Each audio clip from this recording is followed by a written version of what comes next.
model building fans. Today I'm going to share with you another of my Aurora horror model kits. Of course, this is a re-release. I don't remember what re-release it is.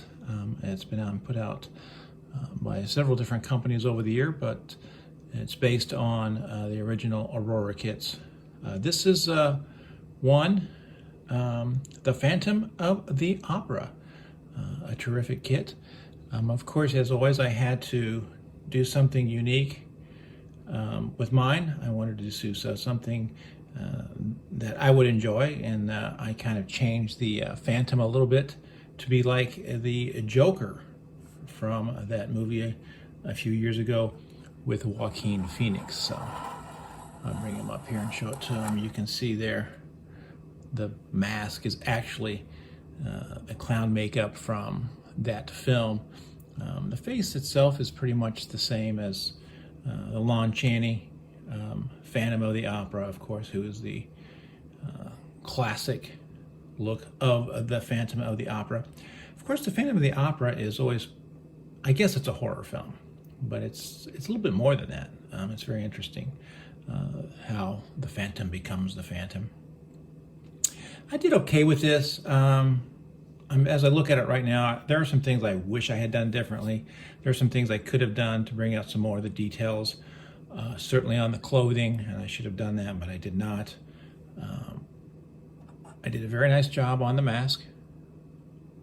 That really does look like kind of how Joaquin Phoenix looked in the movie. As always, these models, I think it's all in the face. You have got to get that face right. You've got to get that face right.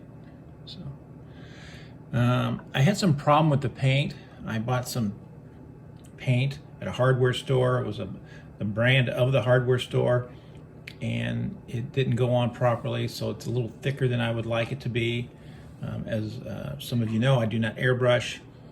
These kits are almost directly right out of the box, and so, you know, outside of brush painting, and the spray is always just out of a can. So I guess I should learn how to airbrush, but I'm just an old school builder, and that's just how I do it, and I don't have the patience, I think, for airbrush.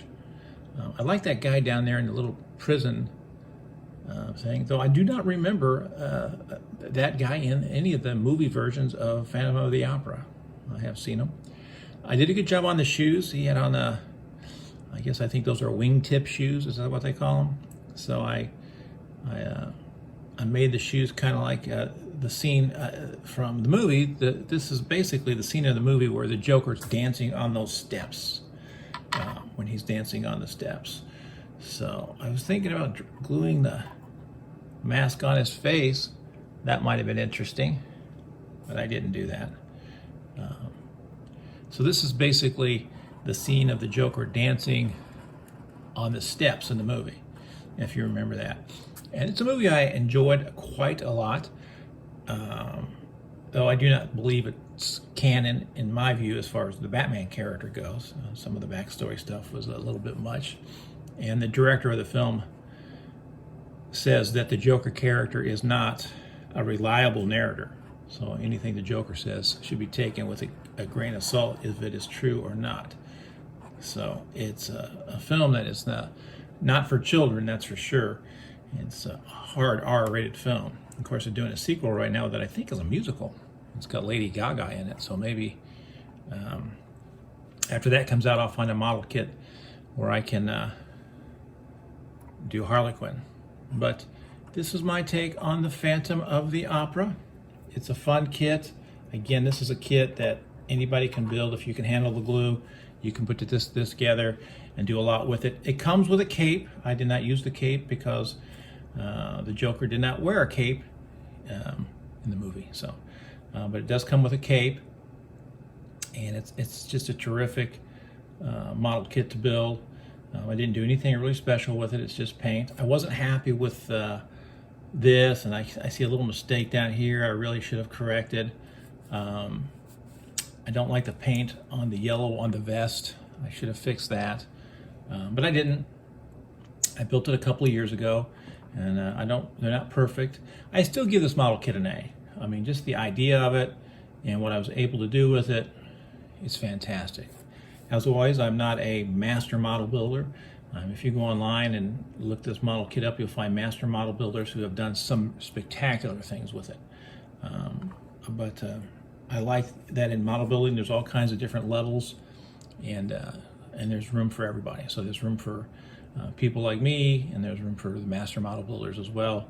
And they always seem so, the comments that have been left on my channel are always so supportive of the hobby. I always appreciate that. No one's ever said anything hurtful or mean, and I think that's cool. And I haven't seen any negative things ever on any of the model building YouTube channels. It's just people saying, oh, that's cool, that's neat, or maybe next time you should try that, or hey, that's a cool idea, this is what I did, that sort of thing. So always find that very refreshing, that it's not negative or hurtful. So there you go, Phantom of the Opera. As always, model building is forever. Let's try to get some young people into it. I usually get more hits on my cars than I do anything else that I post, though the Beverly Hillbillies car did not do very well. Did not get very many hits. So never can tell what people are going to be interested in. But if you're interested in horror models or the Phantom of the Opera or the Joker, this is my take on those things. It was fun to build. It's fun to look at, and I'm very happy with it. So, as always, take care. Model building is forever.